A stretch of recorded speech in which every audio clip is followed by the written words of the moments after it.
Ano po ang pangalan nila? Ako po si Ricardo Cadabero.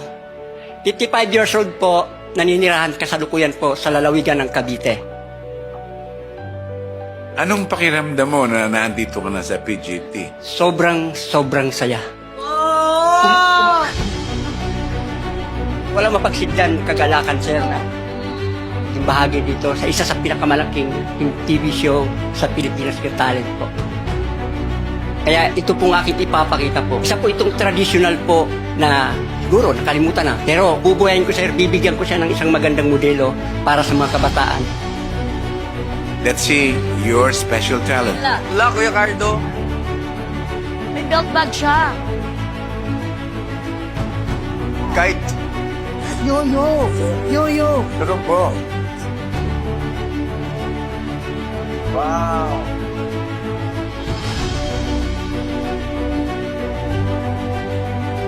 Nilalagay sa daliri, ha? Go. Wow. Wow, ang galing. Ganun, hirap ba ito?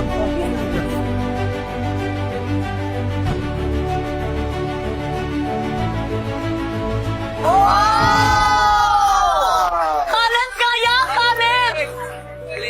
Wow.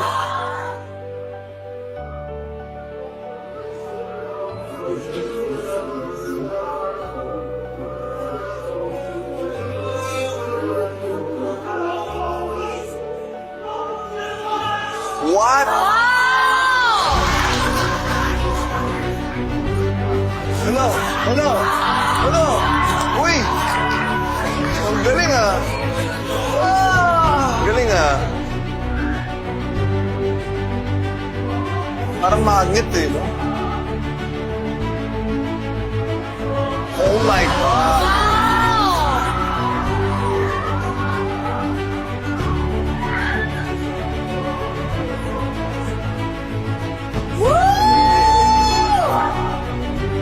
Oo, wait lang daw, meron pa.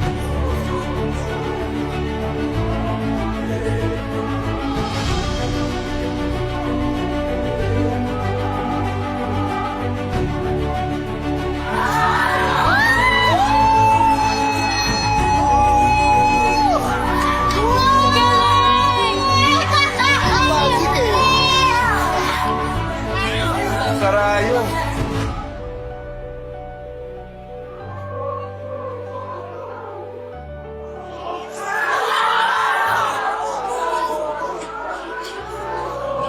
Sarayong, ha?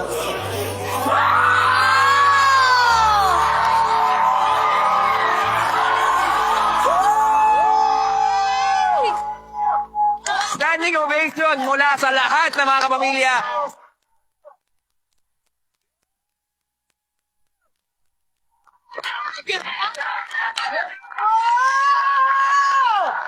Sige pa!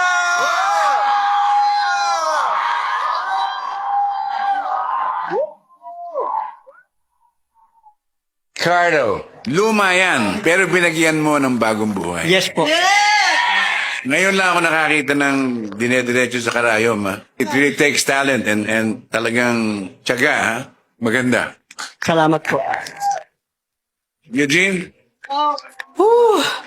Naiiyak kasi ako if I see real talent in front of me. Naisip mo bang mangyayari itong pagkakataong ito sa buhay mo? Pangarap ko lang talaga makatungtong dito, ma'am. Nabigyan ako ng isa pang pagkakataon dito na may bahagi ito. Yung sinabi niyo, ma'am, bonus ko na lang yun. Kailan mo na-discover ang iyong talento sa pagmaniobra ng turumpo? Bata pa po ko. Isa po ito sa naging libangan ko lang kasi broken family po ko. Wala po kami magulang naggabay maliban sa isang nanay lang. Ito naging daan ko pag malungkot. Kaya hindi ko alam na talento, ma'am, eh. Mabigyan lang uli kasi minsan makakita ko ng mga bata.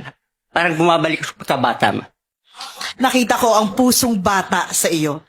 Salamat po. Maraming salamat. Don't lose it. Sorry.